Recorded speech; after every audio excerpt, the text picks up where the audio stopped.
Alright, so I should have probably tuned my guitar before I started, but I was quite out of tune there for a second, so of course. Anyway, welcome to Rock Sambongo Season 3. Thanks so much for you guys sticking around. I don't know who you are watching, but like I still get every now and again the rate of like some new views and something like that. It's still pretty cool. I know they're really long, but I just wanted to jam pack a bunch of these things filled.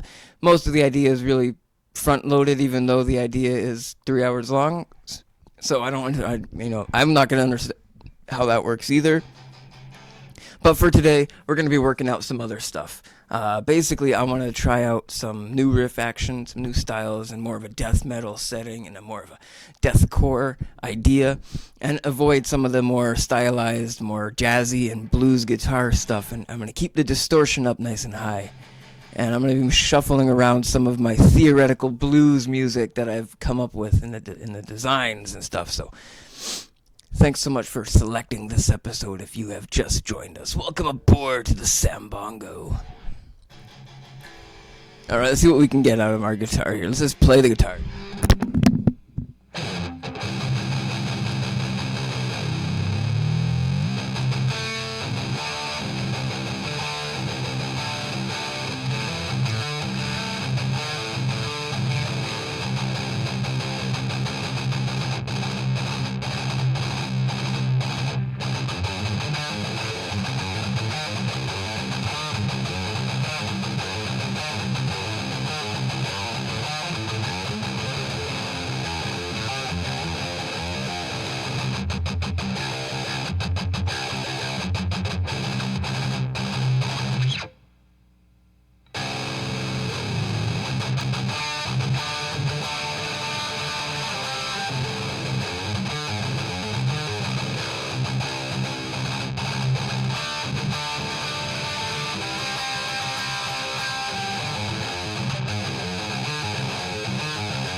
All right, so you got like your general idea, right? You got some rhythms being made, and you got some weird like pop in and out chord styles that are really like definitive. You can see what they are. You can start to hum away a weird, almost melodic sequence of words, and that's the most important part about it, I believe, because the wordplay can be so hard to understand that you give them something easy to digest while they have to listen to it again and again before they can actually understand it. And that's why you want to drum so hard with it. So, of course, maybe we should find ourselves a nice drum track to go along with that.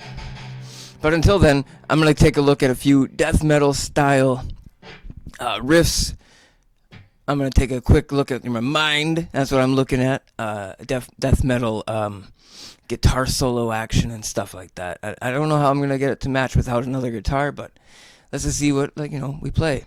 So let's try something new.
All right, so that's basically your general consensus of up and down difference.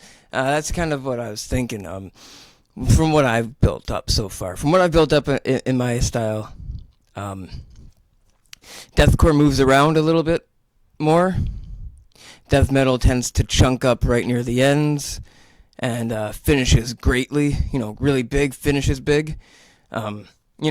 If you had the same riff the whole time for death metal, and you had a different melody every now and again, that riff would become quite powerful near the end. That's kind of my idea. And then, of course, or whatever, and deathcore, the idea is that a riff would stand out because it's not there for very long, and it changed too much too quickly, and the interval was different when they came back next time. That's kind of what I was thinking. So looking for new ways to stylize and move it has, it became great.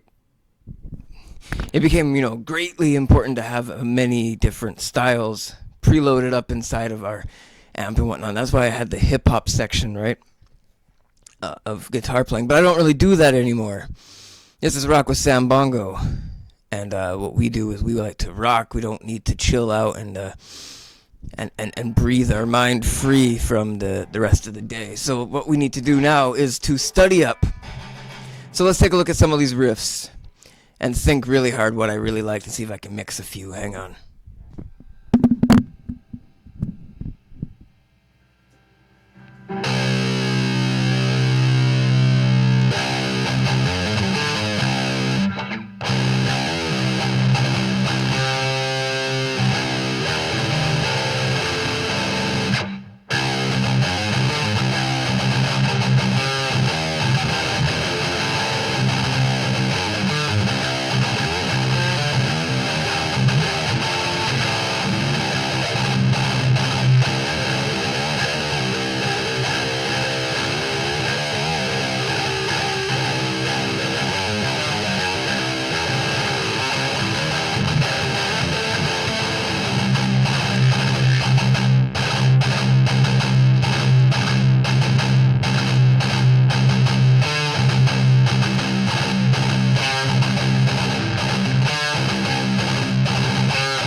It's kind of mushing together, and I think that's a good way to start. I think classic thrash metal was designed off of the aspect of both existing at the same time. But I think the idea of thrash metal taking it that one step higher and just making the impossibility of them existing together the most iconic style feature of it. Let me see what I can change the tone up to kind of help us capture that.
Yeah, so it feels good to be able to shoot off some of that extra idea that we've been working on. Now, a lot of those guitar solos, they really lead up to like a chord progression or a nice smooth melody or some kind of ending that's just warm and satisfying and nice and quick and right to the point where I'm going back to the new song or changing the backtrack and rely on the backtrack.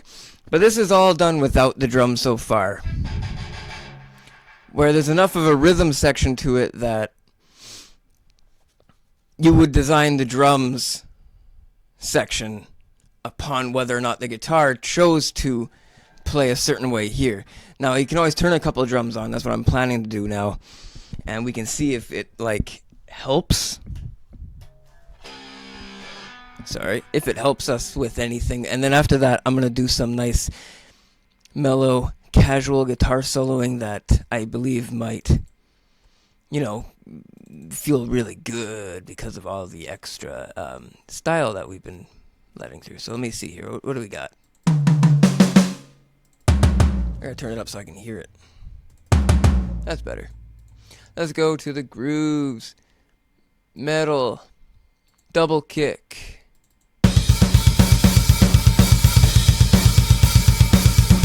It's perfect. I'm sorry, I really like the look of this one, so.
Right, so that's all like with one single backtrack.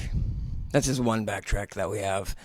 I thought it was pretty great. I liked it. It felt really good. It felt comfortable. It felt really rhythmic. I liked it. A lot of places to go with it. If I had more time, which I do, I guess. But with all sanity and aside, um, I would.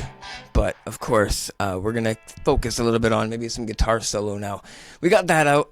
We're gonna come back to it probably. But let's hear what that solo sounds like. It's really fast, and I like that part about it. But maybe there's something about it that can be pulled apart from the other stuff that I was doing. You know what I mean? So let's just turn it over to a more lead tone that I can think with a bit better.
Right.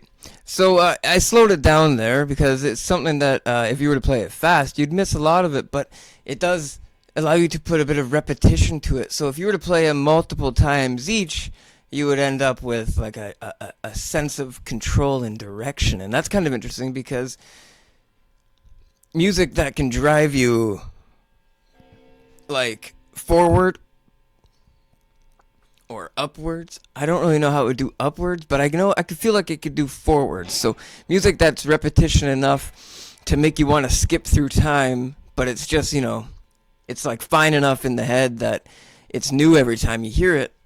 That might be a good way to go with it, but that's definitely more of the jazz style, and jazz was very repetitive that way. Blues tended to want to be a new note every single time it decided to wane out or whine out like that. So if you were to mix the two styles together, I imagine you'd end up with something kind of delicately bluesy. Delicately bluesy. Just a tiny bit bluesy. Like if the sadness was pulled away. So let's see if I can find anything kind of like that.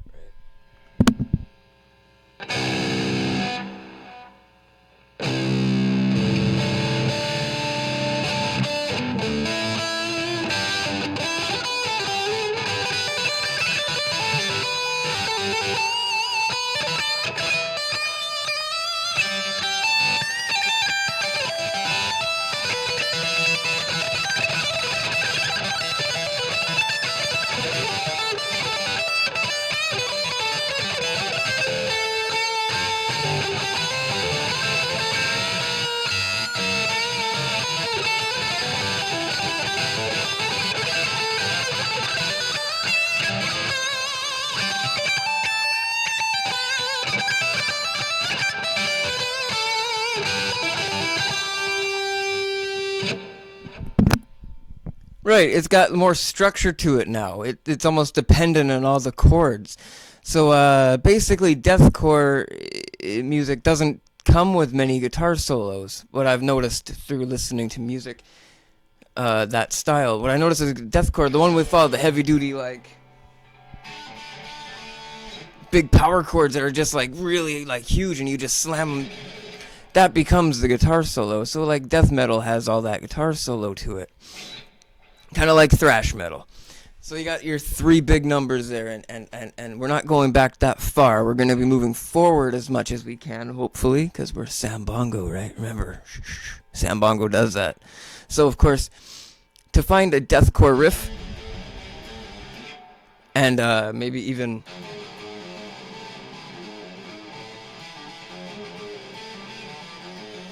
and find a way to put a guitar solo over it is going to be quite interesting.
Sorry, that last part seemed to it took on its own shape. It would do that after a while. So yes, I guess we took on our own shape a little bit. Now the problem with like trying to mush up all these things together and steal as much inspiration out of your own guitar playing is that you don't conform enough to keep to keep the actual rhythm. Now, if you're playing these weird little triplets and you're doing them in fours, you're going really fast and you're really galloping and taking a nice power chord, your guitar solo is going to want to be very short, much like the blues might keep things. Let's see if we can try to do that.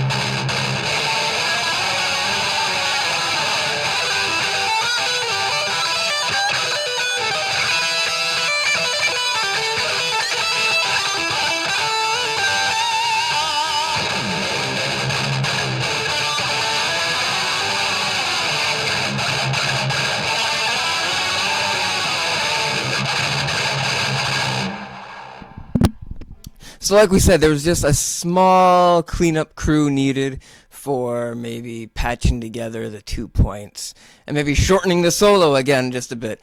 But if you did have another guitar playing, this is what it might sound like. Let's put the recording thingy on and see what it does.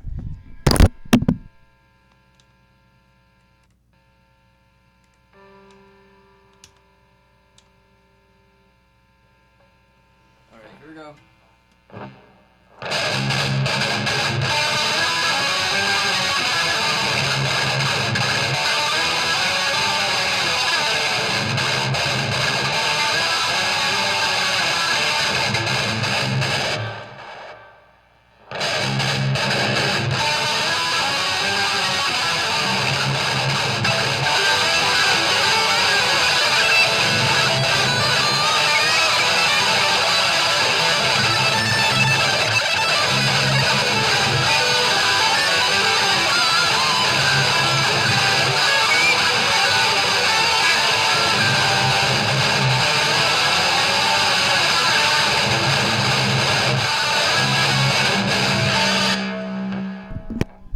Right, so it would still sound kind of cool, and it would definitely be able to go together, but the problem where you are trying so hard to get the two sounds to mush together is probably because the tone more than it is the actual way you're playing. So you gotta find yourself a tone. I like to use a few metal settings on the line 6 itself, but other than that, I think what we really nailed out today was like the difference between a few of the settings utilized by some of the actual styles of the guitar itself. So I'm not going to call this kind of song anything at all at the moment, but I am quite proud to say that this is now a metal guitar channel, and we are now 100% metal and ready to go. We just have to maybe stylize some of it and upload ourselves something that is. I have a few videos up there that I did with Clipchamp. Check those out if you want. And feel free to spool through the rest of Rock with Sambongo. And naturally, that will probably much do it for this episode. And let's just get some groove out here one more time. That was too much fun.